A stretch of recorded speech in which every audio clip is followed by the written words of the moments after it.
tôi đã bị một người phụ nữ bắt cóc.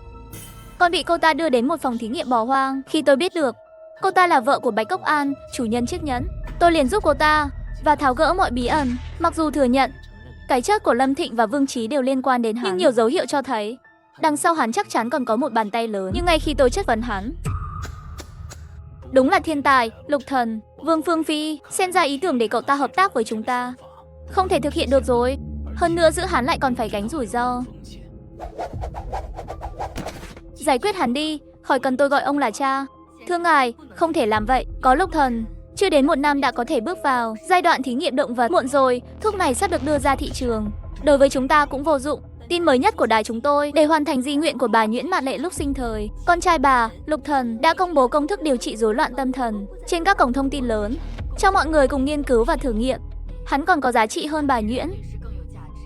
Có hắn, chúng ta có thể nghĩ ra nhiều công thức hơn. Một kẻ không thể kiểm soát. Cho dù hắn là thiên tài, tôi cũng sẽ không dùng. Vương Phương Phi, Thịnh Khải tiên sinh, ông không thể làm vậy, đồ ngu. Anh toàn là mứu. Nghe nói Lục Thần bị rối loạn nhân cách, bây giờ chẳng lẽ phát bệnh rồi sao? Đừng chót, đừng chót. Tên điên thì càng không có giá trị lợi dụng.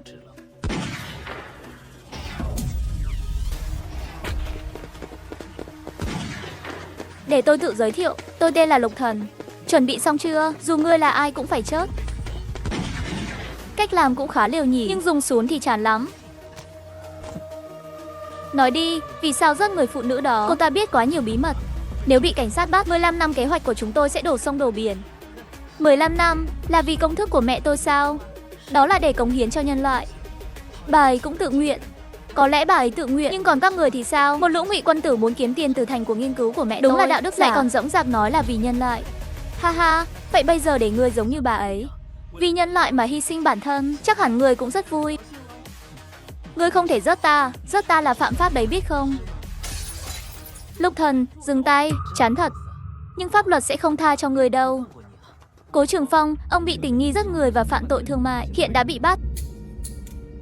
Cậu không sao chứ? Lục Thần, tôi tên là Lục Thần, đúng không? Vừa nhận được báo án, ở phố đồ ăn vặt phát hiện một bàn tay người.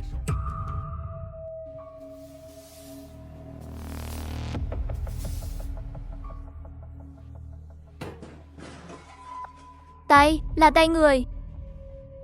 Mau tới đây.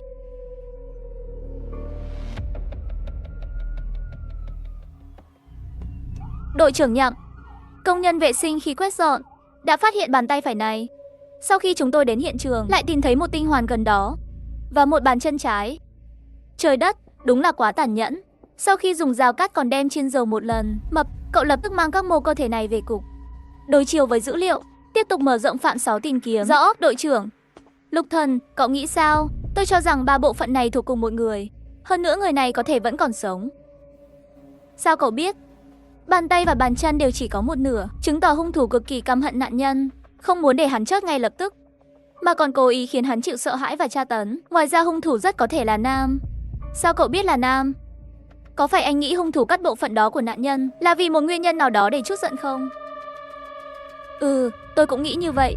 Nhưng anh đã bỏ sót một điểm, các mặt cắt của những mô này rất gọn gàng, chứng tỏ hoàn toàn không chém lần thứ hai. Thông thường phụ nữ dù tập thể hình nhiều năm cũng khó làm được. Tất nhiên trừ những người bẩm sinh có sức mạnh lớn. Vì vậy ngoại trừ vài trường hợp cực hiếm, khả năng cao hung thủ là nam. Hơn nữa nghề nghiệp của người này còn liên quan đến dao, có thể là đầu bếp, thợ đốn gỗ, thợ mộc nam. Tiểu Lâm, vậy cậu dẫn người đi điều tra trọng điểm những người đàn ông phù hợp điều kiện. Tôi về xác nhận thân phận nạn nhân. Rõ, đội trưởng. Kết quả đối chiếu thế nào rồi? Những mô này xác định thuộc cùng một nạn nhân. Nhưng mà trong cơ sở dữ liệu DNA không tìm thấy người trùng khớp. Con trai đáng thương của tôi. Ha ha, chuyện gì vậy? À, người nhà họ Hoàng, con họ 2 ngày rồi chưa về nhà, đến báo án. Ồ, trùng hợp vậy sao? Đưa họ đi làm xét nghiệm DNA. So với các mô cơ thể kia, trước hết anh giới thiệu sơ qua tình hình đi. Thiếu niên mất tích tên Hoàng Tuấn Hách, năm nay 17 tuổi, cha mẹ nói đứa trẻ bình thường rất ngoan. Nhưng theo tôi tìm hiểu, từ nhỏ cậu ta đã được nuông chiều. Ở nhà là tiểu hoàng đế muốn gì được nấy, ở trường thì muốn gió có gió, muốn mưa có mưa. Một tên bá đạo. Xem ra Hoàng Tuấn Hách này rất có thể là nạn nhân. Hơn nữa chắc chắn hắn đã làm những việc mà một đứa trẻ, thậm chí một con người cũng không nên làm. Anh thật sự nghĩ những bộ phận đó là của Hoàng Tuấn Hách? Khả năng khoảng 50-50.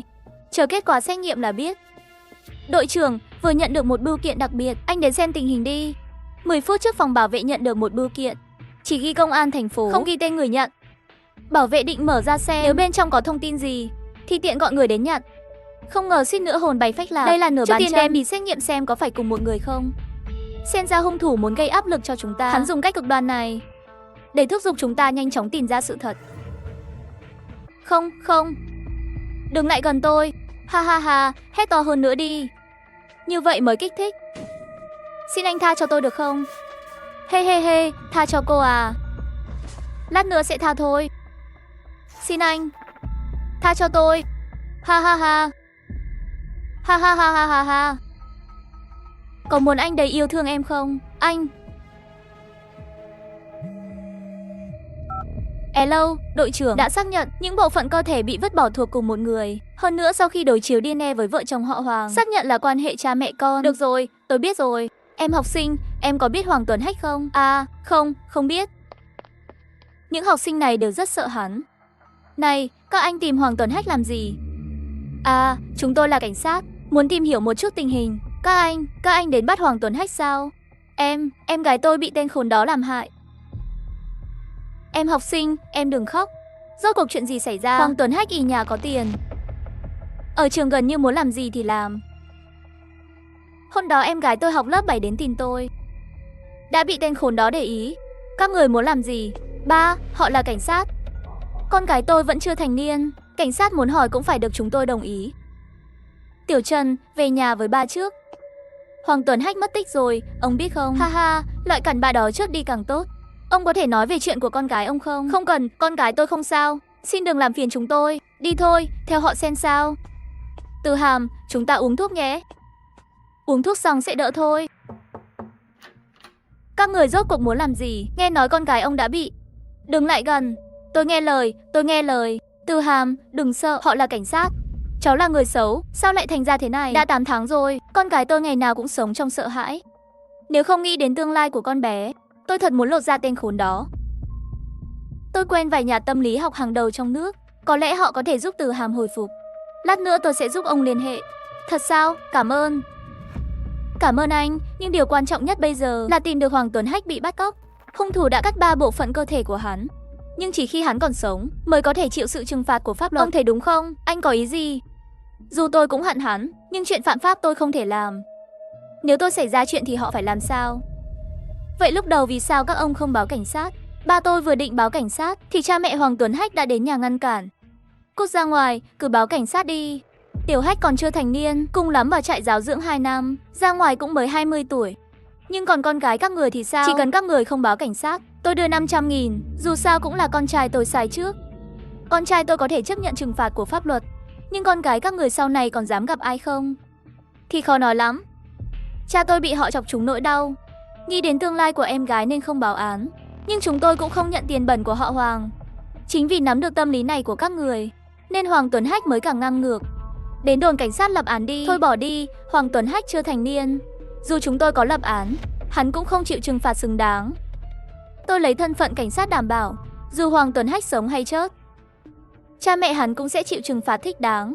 Chúng tôi chỉ là dân thường, làm sao đấu lại người có tiền có thế như họ. Hãy tin tôi, và cũng hãy tin pháp luật. Không có nội tạng, mất cả 2 bàn chân, còn thiếu 1 bàn tay. Loại người như vậy nên để hắn sống thật lâu mới là trừng phạt lớn nhất với hắn. Anh luôn có thể đứng ở góc độ lý trí, nói ra những lời tàn nhẫn nhất, nhưng tôi lại rất thích kiểu đó. 3 cô gái nạn nhân khác mà Lão Dương nói, 2 người đã rời khỏi thành phố này, chỉ còn Từ Hàm vẫn sống gần đây. Hy vọng đến nhà Từ Hàm sẽ có thu hoạch. Ai đó? Các người tìm ai? Phải trả giá cho những việc mình đã làm sai. Những thứ quy tắc không quản được thì để tôi quản.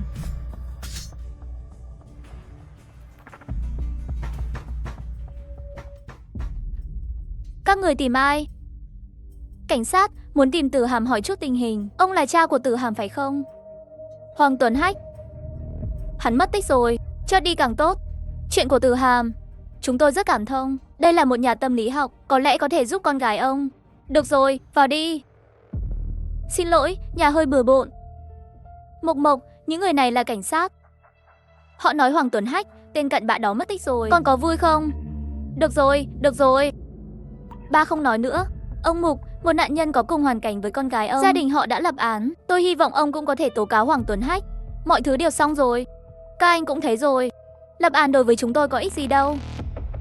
Đều là lỗi của tôi, đều là lỗi của tôi. Ông có thể kể cho chúng tôi nghe toàn bộ sự việc không? Mẹ con bé mất sớm. Mộc Mộc học rất giỏi.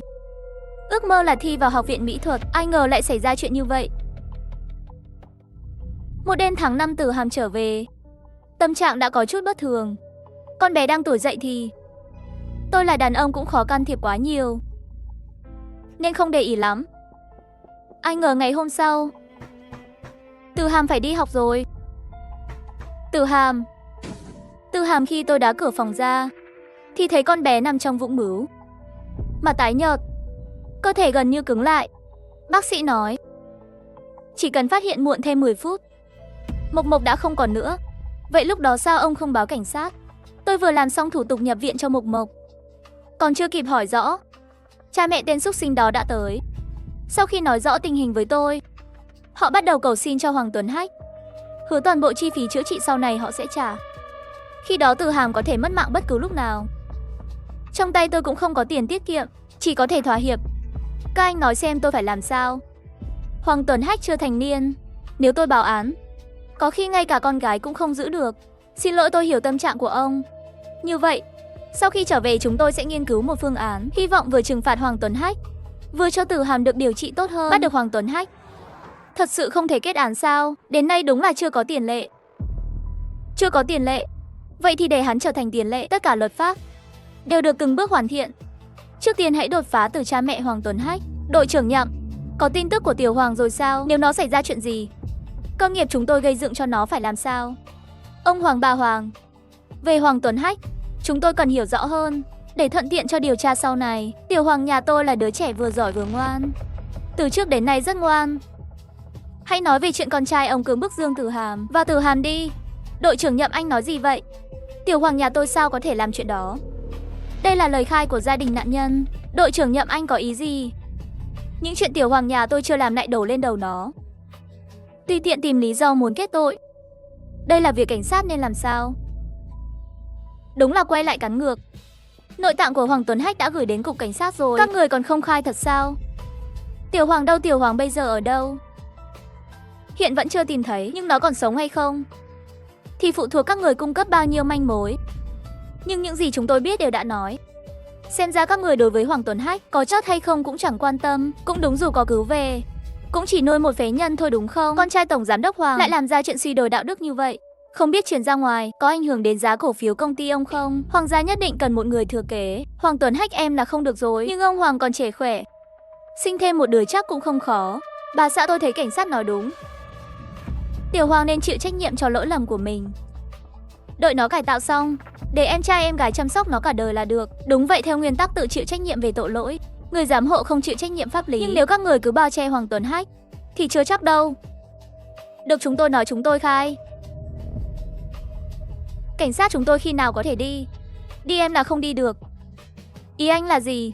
Chúng tôi đâu có phạm tội. Dựa vào đâu không cho chúng tôi đi? Dựa vào những ghi chép chuyển khoản này đã cho một số gia đình nạn nhân bị cưỡng ép ký thỏa thuận bảo mật. Luật sư của các người chưa nói đó là vô hiệu sao? Anh lừa chúng tôi liều mạng với anh. Người đâu đưa họ xuống? Đội trưởng, không ổn rồi. Cha của Từ Hàm đang livestream đòi xử tử công khai. Hoàng Tuấn Hách phải trừng trị tên cặn bã này. Loại cặn bã không xứng sống trên thế giới này. Rất hắn tôi là trừ hại cho dân. Mau tra địa chỉ. Ha ha ha ha, Hoàng Tuấn Hách, quy tắc không trừng phạt được mày thì để tao trừng phạt mày. Lão Mục đừng kích động. Đừng lại đây, tiến thêm bước nữa tôi sẽ giết hắn. Lão Mục giao người cho tôi. Con gái ông còn cần ông chăm sóc. Im miệng. So với con gái tôi, chút đau đớn này của hắn đáng là gì? Đội trưởng Nhậm vừa nhận được tin Từ Hàm đã chết cách đây 1 giờ. Chuyện gì vậy? Có lẽ là tự sát. Ông ác xi ngậm trong miệng, trên mặt còn nở nụ cười. Có lẽ với cô bé đó là một sự giải thoát. Nhưng chỗ dựa tinh thần của Lão Mục đã sụp đổ. Lão Mục, chuyện con gái ông tôi đã biết rồi. Hãy giao Hoàng Tuấn Hách cho tôi. Cha mẹ hắn đã bị chúng tôi bắt giữ. Tôi nhất định sẽ khiến họ chịu trừng phạt thích đáng. Không thể nào, tôi vẫn chưa thành niên. Ba mẹ nói pháp luật không thể xử tôi. Vậy thì mày đi chót đi, đừng nổ súng. Lão Mục, Đây là kết cục ông muốn sao? Thật ra tôi biết ông đã đi đoàn tụ với họ rồi. Chú ơi, vì sao kẻ đáng chớt lại không chớt? Con người không đáng chớt lại chớt. Các bạn ơi, đây chính là căn nhà hung ác nhất trong những căn nhà hung. Nghe nói cứ đến 11 giờ đêm, nơi này sẽ xuất hiện thứ gì đó rất đáng sợ. Ôi, phía sau cô có người. Có bóng người bay qua. Ha ha, các bạn nhỏ, còn chưa đến nửa đêm đã dọa tôi rồi. Tôi không dễ bị lừa đâu. Không lừa đâu, mau quay đầu chạy đi. Nhanh chạy đi. Sao bình luận điên cuồng thế? Không lẽ là thật không thể nào? Ma có ma.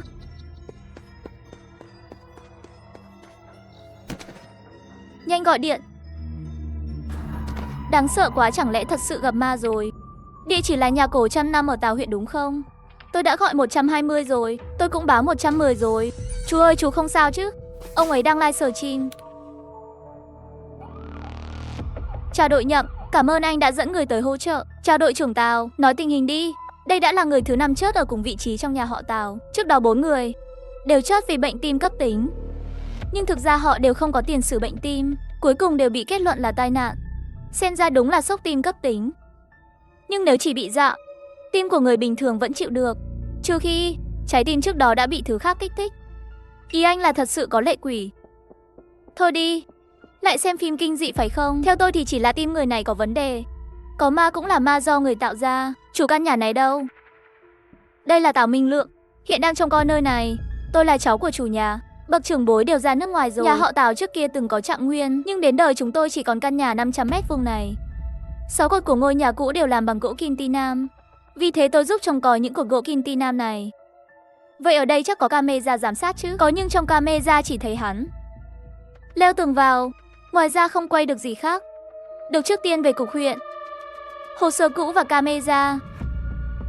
Đinh Kiều trước khi chết là người trông coi nhà họ Tào. Tuổi khi chết 53, nguyên nhân tử vong sốc tim đột ngột. Thời gian tử vong ngày 11 tháng 8 năm 2018, kỳ luyện đến người vô gia cư. Tuổi khi chết 48, nguyên nhân tử vong đột tử do tim. Thời gian tử vong ngày 6 tháng 1 năm 2019. Tào Vĩnh đến nhân viên tuần tra đường phố. Tuổi khi chết 46, nguyên nhân tử vong giống thời gian tử vong ngày 16 tháng 7 năm 2021, Mục Liên đến công nhân vệ sinh. Tuổi khi chết 49, nguyên nhân tử vong giống thời gian tử vong ngày 19 tháng 8 năm 2021, Khoáng Dã đến Bơ La Gơ khám phá kỳ lạ. Tuổi khi chết 32, nguyên nhân tử vong 5 nạn nhân. Ngoài nguyên nhân tử vong giống nhau về tuổi tác, giới tính và thời gian tử vong đều không có điểm liên hệ nào. Tôi đã xem camera giám sát, ngoài việc họ đều trèo tường vào căn nhà, không phát hiện gì bất thường. Lục Thần, cậu nghĩ sao? Vừa rồi mọi người nói cả 5 người đều trèo tường vào. Còn Đinh Kiều này, thân phận lúc đó của ông ta là người được vợ chồng họ Tào thuê trông coi nhà, đã có chìa khóa mà vẫn phải trèo tường, là vì sao? Để không ai biết ông ta từng tới sao? Chẳng lẽ trong căn nhà họ Tào ngoài những cột gỗ kim ti nam còn có thứ gì đáng giá khác? Thông tin chưa đủ nên chưa nghĩ ra, nhưng nguyên nhân tử vong chắc chắn không chỉ vì bị trùng hợp quá nhiều thì chính là có người làm. Hung thủ làm vậy để mọi người tránh xa nhà họ Tào. Tiểu Lâm, cậu quay lại điều tra toàn bộ hành trình của Khoáng Dã sau khi đến Tào huyện. Đặc biệt là đã tiếp xúc với ai? Chẳng lẽ Khoáng Dã có vấn đề? Khoáng Dã là người thế nào? Là streamer khám phá kỳ lạ, có 2 triệu fan. Nếu hắn chết trong lúc live stream thì sẽ xảy ra chuyện gì? Hiểu rồi, là hung thủ cố ý mời hắn tới. Ý cậu là gì? Khoáng Dã có nhiều fan, chuyện chết khi live stream lan truyền, tin nhà họ Tào có ma sẽ lan khắp cả nước, lúc đó sẽ không ai dám tới, thuận tiện cho kẻ đứng sau làm việc. Ra là vậy. Vậy bây giờ chúng ta phải tìm người đã tiếp xúc với hắn. Cũng có khả năng không có ai, có thể hắn chỉ vì tò mò mà tới nhà họ Tào, nhưng hiện tại chưa có hướng điều tra. Vậy cứ thử điều tra xem. Thời gian tử vong của Tào Vĩnh và Mục Liên là gần nhau nhất. Xem thử hai người này có liên hệ gì không. Hai người họ đúng là có chút quan hệ. Theo điều tra của đồng nghiệp khác, Tào Vĩnh và Mục Liên là một cặp tình nhân bí mật đi tới nhà Tào Vĩnh. Có gọi hồn à? Có để người ta ngủ không? Cảnh sát muốn tìm hiểu một chút về chồng cô Tào Vĩnh, cô phối hợp điều tra. Cảnh sát thì ghê gớm lắm sao? Sao nào?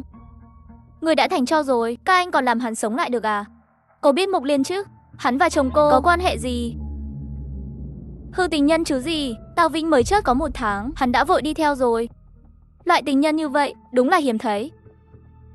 Vậy trước khi Tào Vĩnh chết, có nói gì với cô không? Chỉ toàn vẽ bánh thôi.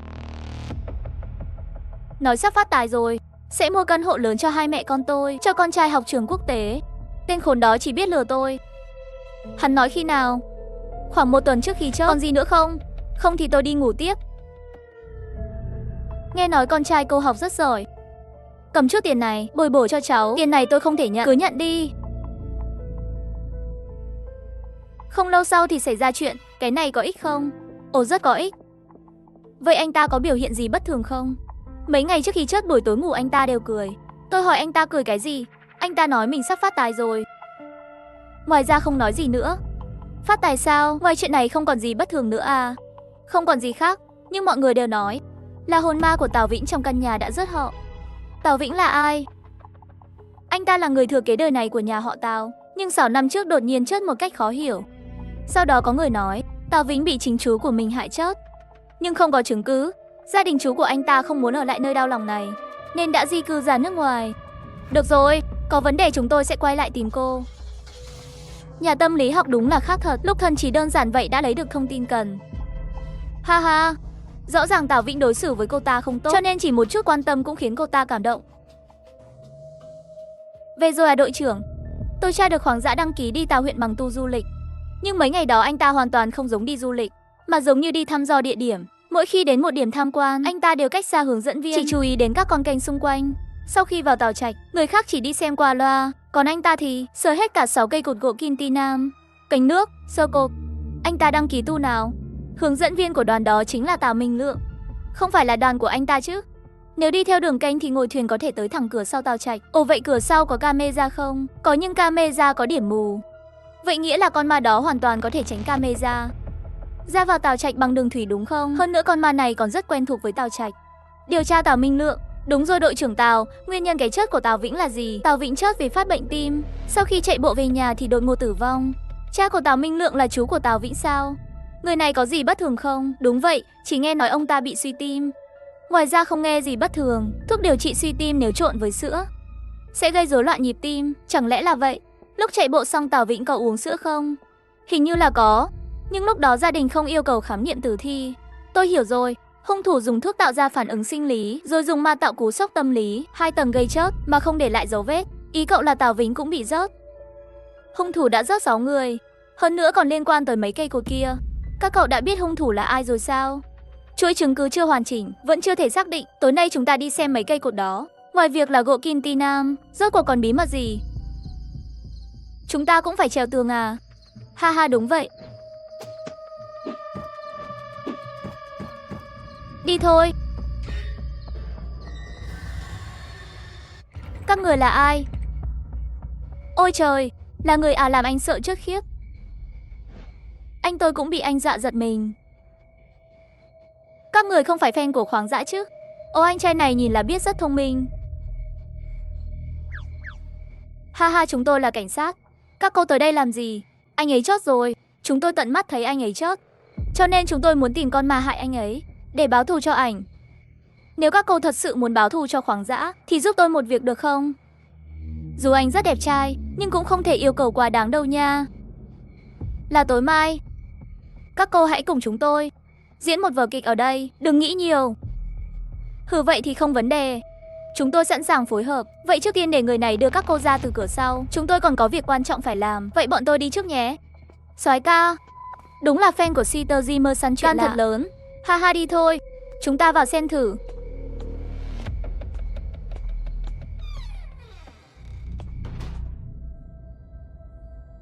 Sao tôi có cảm giác như bị ai đó nhìn chằm chằm? Cậu cũng cảm thấy sao? Này, cây cột này hình như khác mấy cây kia. Chẳng lẽ bên trong giấu thứ gì? Đi thôi, có người đang âm thầm quan sát chúng ta. Tiếp tục kiểm tra cũng không cần thiết. Vậy thì chờ xem màn diễn ngày mai của chúng ta.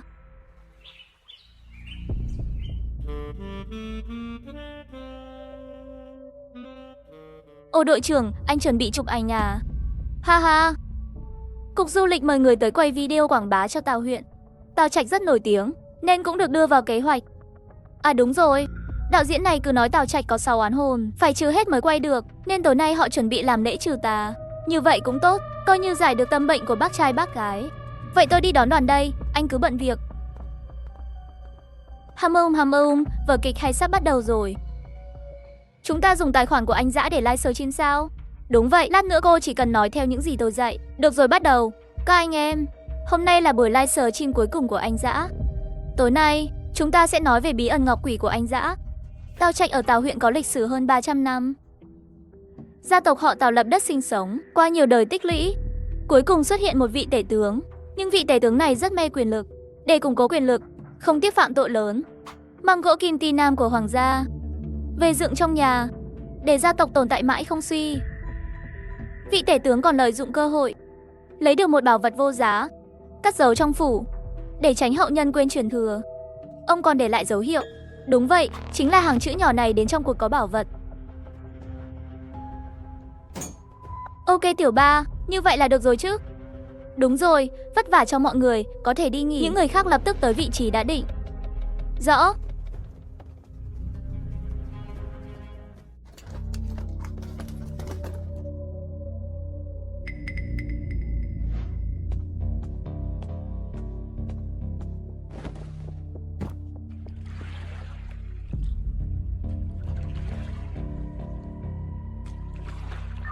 Lập tức đến vị trí đã định.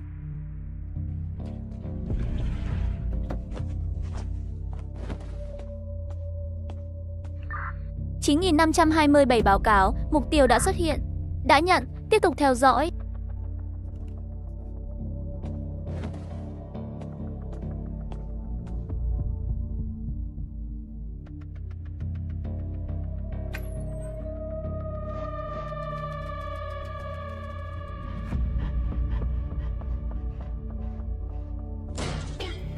Đừng im, anh đã bị bao vây. Tào Minh Lượng, không ngờ người tới lại là anh. Dẫn đi. Đi, thả tôi ra, thả tôi ra.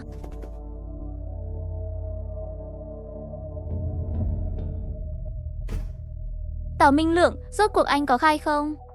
Tôi đã nói rồi, gần đây làm ăn không tốt. Tôi chỉ muốn lấy ít gỗ kim ti nam, nhưng còn chưa thành công mà. Tào Minh Lượng, anh xem cái này. À, mau đánh đi. Cảnh tượng này chắc anh quen lắm nhỉ? Tôi không biết anh nói gì. Nhưng camera này là anh lắp đúng không? Anh vu khống tôi. Dựa vào đâu nói tôi lắp? Vậy tôi kể anh nghe một câu chuyện. Nhà họ Tào có hai anh em họ, từ nhỏ lớn lên cùng nhau, cùng đi du học khởi nghiệp. Cha mẹ hết lòng ủng hộ, em trai tốt nghiệp đại học, cha lại ham cờ bạc, thua mất một căn nhà. Năm đó dịp Tết, hai anh em dọn dẹp nhà cũ, phát hiện hàng chữ nhỏ trên xà nhà. Anh trai cười nói không tin, nhưng em trai lại ghi nhớ trong lòng. Sau đó cha của cậu em lại mắc nợ, cậu em rơi vào đường cùng, nhớ tới hàng chữ đó. Khi cậu ta đi thăm dò thì bị anh trai nhìn thấy. Lúc đó cậu rất hoảng loạn, đồng thời cũng có chút áy náy. Nhưng khi nhớ lại việc bác cả không chịu cho cha vay tiền, chút áy náy đó liền bị oán hận nuốt chửng. Vì thế không lâu sau, anh ta đã trộn thuốc trị suy tim của cha vào trong sữa. Sau khi anh trai chạy bộ đêm trở về, anh ta lại ân cần đưa cho anh trai chai sữa này. Kết quả anh trai đột ngột lên cơn đau tim và mãi mãi không tỉnh lại. Bác trai bác gái tưởng đó là tai nạn, đau khổ tột cùng. Lúc này người cháu của vị chủ tịch tới, hắn đề nghị hai ông bà rời khỏi nơi đau lòng này, tốt nhất là ra nước ngoài. Quả nhiên bác trai bác gái rời khỏi Tào huyện, người em cuối cùng cũng có thể lấy được bảo vật. Nhưng Đinh Cường, người trông coi căn nhà, vô tình cũng phát hiện dòng chữ trên xà nhà. Thế là người em tìm cách thủ tiêu anh ta. Ai ngờ vận may của hắn thật sự rất kém. Mục Liên và Tào Vĩnh cũng lần lượt phát hiện bí mật này. Tào Vĩnh còn nói cho người tình biết, khiến hắn càng thêm lo sợ. Vì thế hắn lần lượt thủ tiêu từng người. Còn Khoáng Dã là người trung gian mua bán, do chính người em tìm tới. Không ngờ Khoáng Dã đột nhiên đổi ý, muốn chia nhiều tiền hơn. Vì thế hắn cũng được thưởng một chai sữa đặc chế. Thế nào, câu chuyện này có quen thuộc không? Người em, tôi nói có sai gì so với việc anh làm không? Tất cả chỉ là anh suy đoán. Bằng chứng đâu? Kỳ Liên là một kẻ lang thang, có thói quen nhặt ve chai. Anh đoán xem chai sữa năm đó, liệu hắn có giữ lại không? Ngoài ra trong ba lô của Khoáng Dã cũng có một chai sữa, chỉ là vẫn chưa làm xét nghiệm dấu vân tay. Anh muốn cược một phen không? Đã lấy được đồ ra rồi. Là một tấm kim loại màu đen to bằng bàn tay. Trên đó còn có chữ. Không phải là chén mã não sao? Con cháu họ Tào hãy ghi nhớ. Trên đời không có bảo vật gia truyền nào bất hủ. Muốn lập thân trong thiên hạ, lấy thi thư truyền ra mới là căn bản. 6 cuộn này chỉ là đường lui khi con cháu gặp lúc nguy cấp. Tuyệt đối đừng tham lam những thứ hư ảo, mà hại đến tính mạng muôn loài. Sao lại thế này? Vậy những gì tôi làm, rốt cuộc đã đổi lại được gì? Tôi sai rồi, ngay từ đầu đã sai. Anh trai, Đinh Cường, Kỳ Liên, Tất cả đều do tôi rớt. Được rồi, đưa hắn đi. Hừ, hắn cứ tưởng thứ gia tộc đời đời bảo vệ là bảo vật vô giá. Không ngờ lại chỉ là lời gian dạy của tổ tiên, dành cho con cháu đời sau. Lục Thần, ngoài ông phát hiện một thi thể nữ. Chúng ta xuất phát thôi.